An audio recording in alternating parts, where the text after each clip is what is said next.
નમસ્કાર મિત્રો, હું રાજેશ ભાસ્કર આપ સૌનું યુટ્યુબમાં આપણી આ ચેનલ પર સ્વાગત કરું છું. મિત્રો, આજે આપણે તારીખ 7 નવેમ્બર 2025ના કેટલાક મોસ્ટ ઇમ્પોર્ટન્ટ કરંટ અફેર અને અગાઉની પરીક્ષામાં પૂછાયેલા કેટલાક ઇમ્પોર્ટન્ટ પ્રશ્નો વિશે ડિટેલમાં ચર્ચા કરીશું, જે આપને આવનારી પરીક્ષા માટે ખૂબ જ ઉપયોગી સાબિત થશે. તો મિત્રો, આપ આ ચર્ચા સાથે જોડાઈ રહેજો અને વિડીયોને પહેલેથી લઈને છેલ્લે સુધી પૂરેપૂરો જોવાનો આગ્રહ રાખજો. તો ચલો મિત્રો, શરૂ કરીએ. શરૂઆત કરતા પહેલા જણાવી દઉં કે જો તમારે આપણી આ યુટ્યુબ ચેનલને સબસ્ક્રાઇબ કરવાનું બાકી હોય તો ચેનલને સબસ્ક્રાઇબ કરજો, નોટિફિકેશન બેલ આઇકોનને પ્રેસ કરીને, અને જો તમને વિડીયો પસંદ આવે તો વિડીયોને લાઈક કરજો. પરંતુ તમારા જેટલા પણ મિત્રો જેઓ કોમ્પિટિટિવ એક્ઝામની તૈયારી કરી રહ્યા છે એ બધા મિત્રો જોડે વિડીયોની લિંકને શેર કરવાનું ભૂલશો નહીં. ચલો તો શરૂઆત કરીએ. સૌપ્રથમ જોઈશું અગાઉની પરીક્ષામાં પૂછાયેલા સામાન્ય વિજ્ઞાનના પ્રશ્નો, જેના જવાબો તમારે મને કમેન્ટ બોક્સમાં લખીને જણાવવાના છે.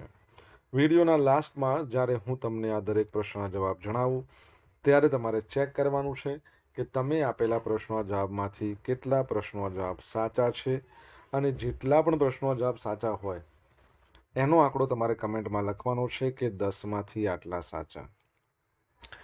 ડેઇલી જીકે ટેસ્ટમાં આપણે રોજ 10 પ્રશ્નો પૂછીએ છીએ, એમાંથી 5 પ્રશ્નો સામાન્ય વિજ્ઞાનના છે. બાકીના જે 5 પ્રશ્નો છે ગુજરાતના ઇતિહાસના છે. તો તમે તમારા આન્સર આપો નીચે કમેન્ટ બોક્સમાં, અને હું આજના કરંટ અફેરનો પ્રથમ પ્રશ્ન છે એની શરૂઆત કરું છું. પ્રથમ પ્રશ્ન છે, તાજેતરમાં ગુજરાત વહીવટી સુધારણા પંચ GARCએ કેટલામો અહેવાલ મુખ્યમંત્રી ભૂપેન્દ્ર પટેલને સુપ્રત કર્યો છે? તો જવાબ આવશે 5મા નંબરનો. તો રાજ્યમાં ગુજરાત વહીવટી સુધારણા પંચ GARC છે, એણે 5મો અહેવાલ મુખ્યમંત્રી ભૂપેન્દ્ર પટેલને સુપ્રત કર્યો છે. તેમાં પંચે રાજ્યમાં ડિજિટલ સુશાસનથી સાકાર કરવા 12 જેટલી મુખ્ય ભલામણો કરી છે. GARCનો 5મો અહેવાલ વડાપ્રધાન શ્રી નરેન્દ્ર મોદીના નાગરિક દેવો ભવ સિટીઝન ફર્સ્ટના અભિગમને ગુજરાતમાં ડિજિટલ ગુડ ગવર્નન્સથી સાકાર કરવા પર કેન્દ્રિત છે, જે વિકસિત ગુજરાત @2047નો પાયો નાખશે. મુખ્ય વિઝન અને મંત્ર જોઈએ તો વિઝન શું છે? એક રાજ્ય એક પોર્ટલ. મંત્ર શું છે? સરકાર નાગરિકોના ઘર આંગણે, એટલે government at the doorstep of the citizen. આનાથી સરકાર પહોંચશે નાગરિક સુધી, નાગરિક નહીં સરકાર સુધી. આ મંત્ર સાકાર થશે. હવે ડિજિટલ પરિવર્તન માટેની મુખ્ય ભલામણોની વાત કરીએ તો ડિજિટલ ગુજરાત 2.0 પોર્ટલ. આ પોર્ટલ વિકસાવીને રિએક્ટિવથી પ્રોએક્ટિવ ગવર્નન્સ તરફ વળવું. આમાં નાગરિકોની જરૂરિયાતોનું પૂર્વાનુમાન કરવા માટેની સ્માર્ટ એલએસ સિસ્ટમનો સમાવેશ થાય છે. સિંગલ સાઇન ઓન, એટલે નાગરિકોને એક જ યુઝર આઈડી દ્વારા તમામ સરકારી સેવાઓ ઉપલબ્ધ થશે. માહિતીની સરળતા, એકવાર માહિતી આપો વારંવાર લાભ મેળવો, એનો ધ્યેય સાકાર થશે. આના માટે શું કરશે? માહિતીને આધાર કે ડિજિટલ સાથે જોડવાની ભલામણ કરવામાં આવી છે. End to end digital workflow, મુખ્ય નાગરિક સેવાઓ માટે અરજીઓ, મંજૂરીઓ અને સ્ટેટસ અપડેટ્સ રિયલ ટાઈમમાં ઉપલબ્ધ થાય, જેથી પારદર્શકતા અને ઝડપ વધે. જન સેવા કેન્દ્રોનું આધુનિકરણ કરવામાં આવશે, એટલે કે તમામ જનસેવા કેન્દ્રને આધુનિક બનાવવા, પ્રતીક્ષા સમયમાં ઘટાડો કરવો. ગ્રામીણ વિસ્તારોમાં વિલેજ કમ્પ્યુટર એન્ટરપ્રેન્યોર્સ, એની ભૂમિકાને મજબૂત કરવી. શહેરી વિસ્તારોમાં સેવા વિતરણ અને પબ્લિક પ્રાઇવેટ પાર્ટનરશિપનું મોડેલ અપનાવવું. આ ભલામણોનો હેતુ દસ્તાવેજો અને સ્ટેમ્પથી દૂર રહીને લેસ પેપર મોર ફેસિલિટીઝ, એના સ્વપ્નને સાકાર કરીને નાગરિકોને ઇઝ ઓફ ગવર્નન્સ એ પ્રદાન કરવાનો છે. કોણ છે ગુજરાતના જે વહીવટી સુધારણા પંચના અધ્યક્ષ તમારે જણાવવાનું છે કમેન્ટ બોક્સમાં લખીને. દર વર્ષે રાષ્ટ્રીય કેન્સર જાગૃતિ દિવસ ક્યારે મનાવવામાં આવે છે? તો આજનો દિવસ, એટલે કે 7મી નવેમ્બરના રોજ. તો આ દિવસ મહત્વપૂર્ણ એટલા માટે છે કારણ કે લોકોને કેન્સરના ગંભીર જોખમો વિશે શિક્ષિત કરે છે. વર્લ્ડ હેલ્થ ઓર્ગેનાઇઝેશન એવું કહે છે કેન્સર એ બીજા નંબરનો સૌથી જીવલેણ રોગ છે, જે લોકોમાં મૃત્યુનું કારણ બને છે. કેન્સરથી મૃત્યુ પામતા લોકોની સ્થિતિ ભારત માટે ગંભીર ખતરો છે. વર્ષ 2020માં ભારતમાં 8.5 લાખ લોકો કેન્સરથી મૃત્યુ પામ્યા હતા. અને આ કારણોસર આ પ્રકારના કેન્સર વિશે જાગૃતિ લાવવા દર વર્ષે 7મી નવેમ્બરના રોજ રાષ્ટ્રીય કેન્સર જાગૃતિ દિવસ ઉજવવામાં આવે છે. યુદ્ધમાં પર્યાવરણના શોષણને અટકાવવાનો આંતરરાષ્ટ્રીય દિવસ 6ઠી નવેમ્બર, દર વર્ષે આ દિવસ 6ઠી નવેમ્બરે મનાવવામાં આવે છે. આ દિવસ છે એ મનાવવાનો હેતુ શું? યુદ્ધો અને સશસ્ત્ર સંઘર્ષો દરમિયાન પર્યાવરણના વિનાશ પર ધ્યાન કેન્દ્રિત કરવું. મુખ્ય સંદેશ: શાંતિ અને ટકાઉપણું એકબીજા સાથે જોડાયેલા છે. સંઘર્ષના સમયે પણ પર્યાવરણની સુરક્ષા કરવી આવશ્યક છે. સ્થાપના યુનાઇટેડ નેશન્સ દ્વારા 2001માં. અસરો: યુદ્ધો માત્ર માનવનો જ નહીં પરંતુ વન્યજીવ, પ્રાણીના સ્ત્રોતો, જમીનને પ્રદૂષિત અને નષ્ટ કરે છે. લક્ષ્યો અને જોડાણની વાત કરીએ, આ દિવસ ખાસ કરીને યુનાઇટેડ નેશન્સના સસ્ટેનેબલ ડેવલપમેન્ટ ગોલ 16, શાંતિ અને ન્યાય, પર્યાવરણ લક્ષ્યો SDG 6, 13 અને 15 એના સાથે જોડાયેલો છે. વિશ્વ પર્યાવરણ દિવસ ક્યારે મનાવવામાં આવે છે? કમેન્ટમાં લખો.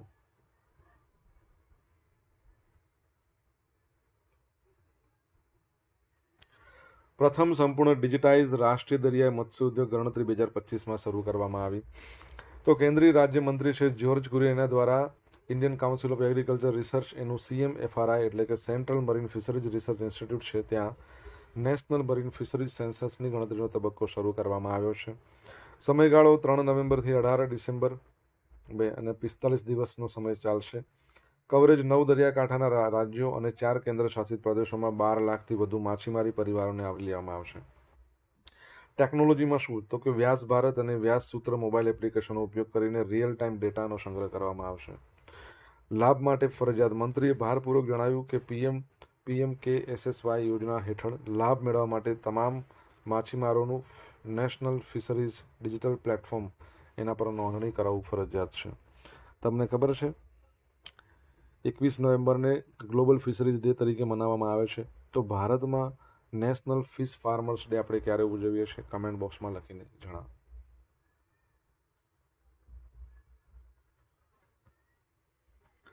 મિત્રો, વિડીયો પસંદ આવ્યો હોય તો વિડીયોને લાઇક કરો, તમારા મિત્રો જોડે વિડીયોની લિંકને શેર કરો. આપણી બંને યુટ્યુબ ચેનલ રાજેશ ભાસ્કર 2ને સબસ્ક્રાઇબ કરો, નોટિફિકેશન બેલ આઇકોનને પ્રેસ કરીને. જો તમારે ડેઇલી કરંટ અફેરની PDF જોઈતી હોય તો આપણી ટેલિગ્રામ ચેનલ છે એને જોઈન કરી લો. ડેઇલી કરંટ અફેરની PDF તમને મળશે, સાથે સાથે તમને અહીંયા પોલ્સ પણ રમવા મળશે. તાજેતરમાં કયા દેશે ઇલેક્ટ્રિક વાહનોને ચલાવતી વખતે વાયરલેસ રીતે ચાર્જ થઈ શકે એવો વિશ્વનો પ્રથમ હાઈવેને સક્રિય કર્યો છે? તો જવાબ આવશે ફ્રાન્સે. કોણે કર્યો છે? ફ્રાન્સે. તો ફ્રાન્સે ઇલેક્ટ્રિક વાહનોને ચલાવતી વખતે વાયરલેસ રીતે ચાર્જ થઈ શકે એવા વિશ્વના પ્રથમ હાઈવેને સક્રિય કર્યો છે.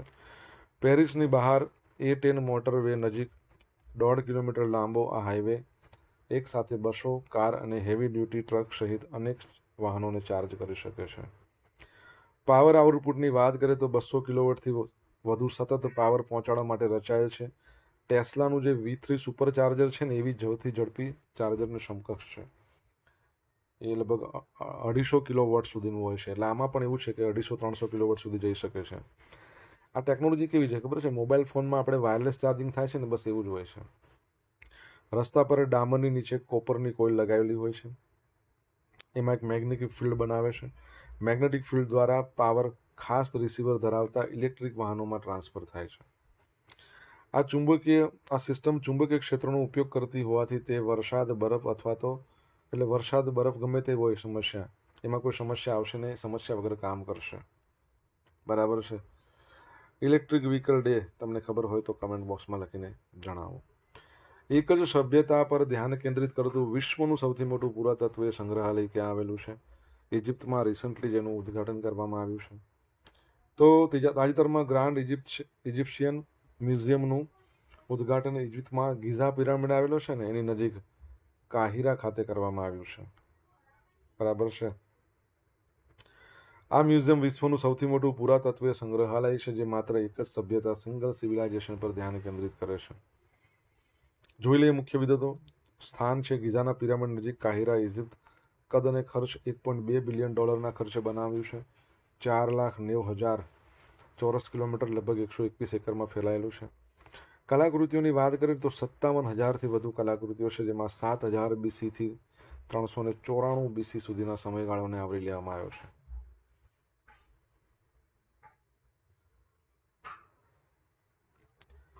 આમાં સૌથી મોટું આકર્ષણ શું છે? ઇતિહાસમાં પ્રથમ વખત રાજા તુતુનખામુન કિંગ ટટ એના કબરના 5000 વસ્તુઓને સંપૂર્ણ ખજાનો એક જ સ્થળે પ્રદર્શિત કરવામાં આવ્યો છે.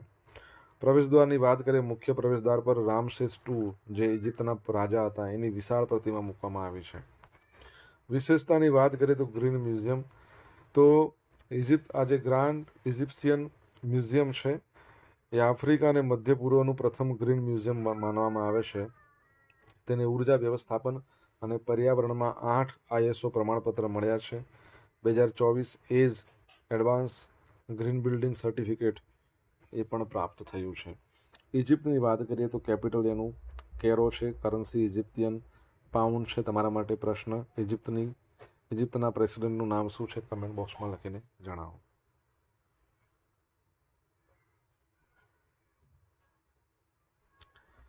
BISના નવા ડિરેક્ટર જનરલ શ્રી સંજય ગર્ગ, તો કેરળ કેડરના IS અધિકારી છે 1994ની બેચના. શ્રી સંજય ગર્ગ 1 નવેમ્બરથી ભારતની રાષ્ટ્રીય ધોરણ સંસ્થા BISના ડાયરેક્ટર જનરલ તરીકેનો કાર્યભાર સંભાળી લીધો છે. BISમાં જોડાતા પહેલા એમણે કૃષિ સંશોધન અને શિક્ષણ વિભાગમાં વધારાના સચિવ અને ઇન્ડિયન કાઉન્સિલ ઓફ એગ્રીકલ્ચર રિસર્ચના સચિવ તરીકે પણ સેવા આપી હતી. BISના DG તરીકે શ્રી ગર્ગ ઇન્ટરનેશનલ ઇલેક્ટ્રોટેકનિકલ કમિશનમાં ભારતની રાષ્ટ્રીય સમિતિના પ્રમુખ તરીકે પણ સેવા આપશે. બરાબર. BIS બ્યુરો ઓફ ઇન્ડિયન સ્ટાન્ડર્ડની વાત કરીએ તો તમને ખબર છે 1986માં એની સ્થાપના, અને કયા મંત્રાલય અંતર્ગત આવે છે? તો કન્ઝ્યુમર અફેર્સ, ફૂડ ડિસ્ટ્રીબ્યુશન આ મંત્રાલય અંતર્ગત આવે છે. એના મંત્રી તમારે કહેવાના છે. કમેન્ટ બોક્સમાં લખીને જણાવો. સોશિયલ મીડિયાના માધ્યમથી તમે મારી સાથે કનેક્ટ રહી શકો છો. આપણો ઇન્સ્ટા ID છે rajesh.i.bhaskar, ફેસબુક ID છે RI ભાસ્કર, અને ટેલિગ્રામ ચેનલ છે આપણી રાજેશ ભાસ્કર, જ્યાં તમને ડેલી કરંટ અફેરની PDF મળશે અને પોલ્સ પણ રમવા મળશે. જો ભણવાની મજા આવી હોય તો વિડીયોને એક લાઇક કરી દો. તમારા મિત્રો જોડે વિડીયોની લિંકને શેર કરી દો. આપણી બંને યુટ્યુબ ચેનલ રાજેશ ભાસ્કર 2 તમારે સબસ્ક્રાઇબ કરવાની બાકી તો સબસ્ક્રાઇબ કરો, નોટિફિકેશન બેલ આઇકોનને પ્રેસ કરીને. ભારત સરકાર દ્વારા પ્રોજેક્ટ ચિત્તા હેઠળ બોત્સવાનાથી વધુ કેટલા આફ્રિકન ચિત્તા આયાત કરવામાં આવશે? જવાબ આવશે 8.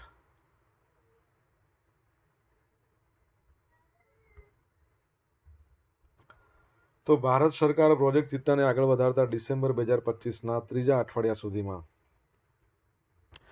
બોત્સવાનાથી વધુ 8 આફ્રિકન ચિત્તા આયાત કરવાની યોજના ધરાવે છે. નવું નિવાસસ્થાન કુનો નેશનલ પાર્ક, મધ્યપ્રદેશ. લક્ષ્ય ભારતના ઘાસના મેદાનોની ઇકોસિસ્ટમમાં ચિત્તાની પ્રજાતિને પુનઃસ્થાપિત કરવી, જે 1952માં વિલુપ્ત થઈ ગઈ હતી.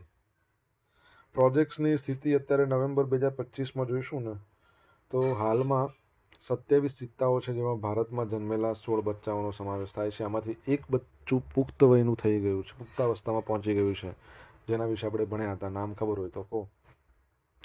અગાઉ ભારતમાં તમે જુઓ તો ભારતે અગાઉ નામીબિયામાંથી 2022માં ચિત્તા આયાત કર્યા હતા. સાઉથ આફ્રિકામાંથી 2023માં ચિત્તા લાવી ચૂક્યું છે. વિસ્તરણની વાત કરીએ તો ચિત્તાનું રહેઠાણનું વિસ્તરણ ગાંધી સાગર વાઇલ્ડ લાઇફ સેન્ચ્યુરી, મુકુન્દ્રા હિલ્સ આવા અન્ય આરક્ષિત વિસ્તારોમાં કરવામાં આવી રહ્યું છે. હવે આ પ્રોજેક્ટને સફળતા તરીકે ઉજવવામાં આવી રહ્યો છે, પરંતુ તેના પર કેટલાક ગંભીર પ્રશ્નો પણ ઉઠાવવામાં આવ્યા છે. મૃત્યુદરની વાત કરીએ, અગાઉ આયાત કરેલા 9 પુખ્ત ચિત્તાઓ અને 10 બચ્ચાના મૃત્યુને કારણે અનુકૂલન અને નિવાસસ્થાનની યોગ્યતા પર સવાલો ઊભા થયા છે.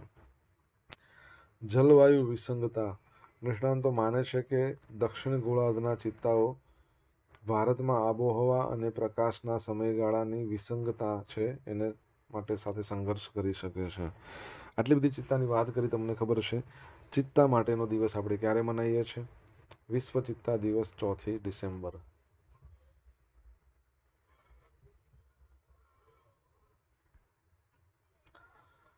ઇન્ડિયન પોસ્ટ પેમેન્ટ બેંક અને એમ્પ્લોય પ્રોવિડન્ટ ફંડ ઓર્ગેનાઇઝેશનની મફત ડોર સ્ટેપ સેવા કોના માટે?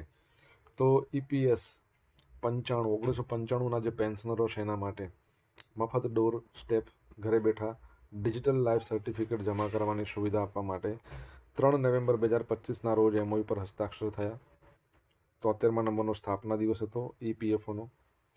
આ સેવા પેન્શનરો માટે સંપૂર્ણપણે મફત છે. ખર્ચ EPFO ઉઠાવશે, જે અંતર્ગત પેન્શનર નજીકના પોસ્ટમેન અથવા ગ્રામીણ ડાક સેવકનો સંપર્ક કરે છે. હવે આધાર લિંક્ડ બાયોમેટ્રિક અથવા તો ફેસ ઓથેન્ટિકેશન ટેકનોલોજી, આ બેમાંથી ગમે તેનો ઉપયોગ કરીને ઓળખની ચકાસણી કરવામાં આવશે. પ્રક્રિયા સફળ થશે એટલે જીવન પ્રમાણપત્ર સર્ટિફિકેટ જનરેટ થશે. અને આ પહેલ ગ્રામીણ પેન્શનરો સુધી પહોંચાડવા IPPBએ 1.65 લાખથી વધુ પોસ્ટ ઓફિસો, 3 લાખથી વધુ ટપાલ કર્મચારીઓના વિશાળ નેટવર્કનો ઉપયોગ કરે છે. IPPB તમને ખબર છે 2017માં એની સ્થાપના થઈ. એમ્પ્લોઈઝ પ્રોવિડન્ટ ફંડ ઓર્ગેનાઇઝેશનની વાત કરીએ તો 1952માં એની સ્થાપના થઈ. એના અધ્યક્ષનું નામ તમને ખબર હોય તો કમેન્ટ બોક્સમાં લખીને જણાવો.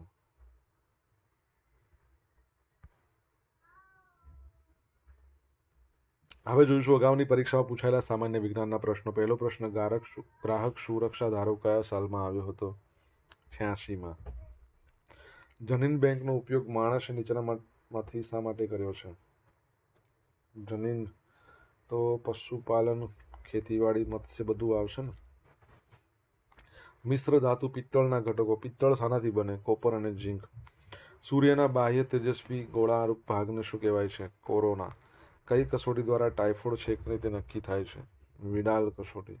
કઈ કસોટી? વિડાલ કસોટી. હવે જોઈશું અગાઉની પરીક્ષામાં પૂછાયેલા ગુજરાતના ઇતિહાસનો પ્રશ્નો. નીચેના પૈકી કયા મુગલ બાદશાહનો જન્મ ગુજરાતમાં થયો હતો? ઔરંગઝેબ, અને એ પણ દાહોદમાં. અમદાવાદની ફરતે 12 દરવાજા ધરાવતી દિવાલ કોણે બનાવી હતી? મોહમ્મદ બેગડાએ. હિન્દ સ્વરાજના લેખક? મહાત્મા ગાંધી બાપુ. સાબરમતી આશ્રમનું મૂળ નામ શું હતું? સત્યાગ્રહ આશ્રમ. ગિરનારની તળેટીમાં કયા રાજવીના શિલાલેખો છે? ચંદ્રગુપ્તના છે ને, સમ્રાટ અશોકના પણ છે, રુદ્રદામનના છે, બધાના આવશે. હવે મિત્રો જોઈશું ગઈકાલે પૂછેલા પ્રશ્નો. જા પહેલો પ્રશ્ન, તાજેતરમાં ગુજરાત પોલીસ વિભાગ દ્વારા પોલીસ સ્ટાફના બાળકોને મળતી ઇનામ સહાયની રકમમાં કેટલા ટકાનો વધારો થયો છે? તો 25%. સેકન્ડ પ્રશ્ન, તાજેતરમાં કયા દેશ દ્વારા 1 જાન્યુઆરી 2007 પછી જન્મેલા લોકો માટે તમાકુ ઉપયોગ પર પ્રતિબંધ મૂકવામાં આવ્યો છે? તો માલદીવમાં. હવે આજે પૂછેલા પ્રશ્નનો જવાબ જોઈ લઈએ. પહેલો પ્રશ્ન એવો પૂછ્યો હતો, ગુજરાત રાજ્ય વહીવટી સુધારણા પંચના અધ્યક્ષનું નામ શું છે? તો હસમુખ અઢિયા. સેકન્ડ નંબરનો પ્રશ્ન હતો, વિશ્વ કેન્સર દિવસ ક્યારે મનાવવામાં આવે છે? તો 4 ફેબ્રુઆરી. ત્રીજો પ્રશ્ન, વિશ્વ પર્યાવરણ દિવસ ક્યારે મનાવવામાં આવે છે? 5મી જૂન. ચોથો પ્રશ્ન, ભારતમાં નેશનલ ફિશ ફાર્મર્સ ડે ક્યારે મનાય છે? આજે તો બધા ઇમ્પોર્ટન્ટ ડે પૂછી લીધા ને, 10 જુલાઈ. પાંચમો પ્રશ્ન, ઇલેક્ટ્રિક વ્હીકલ ડે 9મી સપ્ટેમ્બર. છઠ્ઠો પ્રશ્ન, ઇજિપ્તના રાષ્ટ્રપતિનું નામ? તો અબ્દેલ ફતેહ અલ સીસી. સાતમા નંબરનો પ્રશ્ન, કન્ઝ્યુમર અફેર ફૂડ ડિસ્ટ્રીબ્યુશન મિનિસ્ટરનું નામ શું છે કેન્દ્રમાં? તો પ્રહલાદ સિંહ. બરાબર છે. આઠમા નંબરનો પ્રશ્ન શું હતો કે ભારતમાં જન્મેલ ચિત્તો જે પુખ્ત અવસ્થા સુધી પહોંચી ગયો છે, નામ છે મુખી. 9મા નંબરનો પ્રશ્ન, EPFO ના અધ્યક્ષનું નામ શું છે? રમેશ કૃષ્ણમૂર્તિ. રમેશ કૃષ્ણમૂર્તિ. બરાબર છે, આ યાદ રાખજો. હવે મિત્રો જોઈશું ગઈકાલના કરંટ અફેરમાંથી પૂછેલા કેટલાક ઇમ્પોર્ટન્ટ પ્રશ્નો, જેના જવાબો તમારે કમેન્ટમાં લખવાના છે. પહેલો પ્રશ્ન, તાજેતરમાં કોના દ્વારા ગાંધીનગર ખાતે નીતિ આયોગના નીતિ ફ્રન્ટિયર ટેક હબ દ્વારા તૈયાર કરેલા રોડમેપનું વિમોચન કરવામાં આવ્યું? જવાબ આવડે તો કમેન્ટ બોક્સમાં લખજો. સેકન્ડ પ્રશ્ન, QS એશિયા યુનિવર્સિટી રેન્કિંગ 2026માં ભારતની કેટલી યુનિવર્સિટીઓ ટોચની 100માં સ્થાન પામી? તો મિત્રો જવાબ આવડતો હોય તો કમેન્ટ બોક્સમાં લખજો. આ હતા આજના દિવસના કેટલાક મોસ્ટ ઇમ્પોર્ટન્ટ કરંટ અફેર. સાથે આપણે જોયું અગાઉની પરીક્ષામાં પૂછાયેલા ઇમ્પોર્ટન્ટ પ્રશ્નો એના જવાબોની સાથે. આશા રાખું બધાને ભણવાની મજા આવી હશે. મજા આવી તો વિડીયોને લાઇક કરો, તમારા મિત્રો જોડે વિડીયો લિંકને શેર કરો. આપણી બંને યુટ્યુબ ચેનલ રાજેશ ભાસ્કર 2 અને સબસ્ક્રાઈબ કરો. નોટિફિકેશન બેલ આઇકોનને પ્રેસ કરીને. તો મિત્રો thank you so much for watching this video. Have a nice day. જય હિન્દ, જય ભારત, જય જય ગરવી ગુજરાત.